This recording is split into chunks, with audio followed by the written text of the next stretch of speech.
Welcome to Chillin' 101. We hope this video helps. In this video, I will explain how to mint from a contract.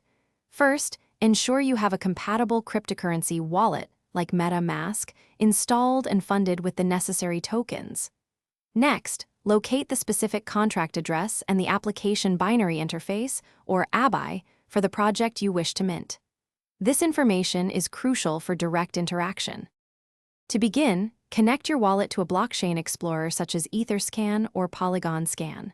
Once connected, find the Contract tab and then select Write Contract.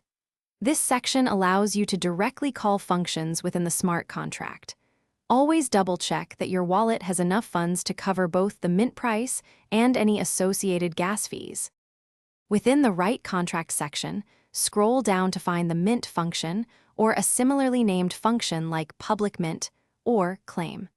You will need to input the correct parameters, such as the number of items you wish to mint and the value in Ether or other tokens. After entering the details, click Write and confirm the transaction in your connected wallet.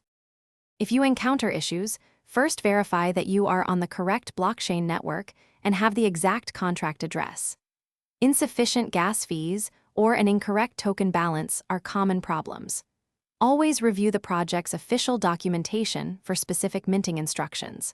For more great resources and deals, including a book that can truly change how you think about money, check the description below. Thanks for watching. Consider subscribing if we helped you.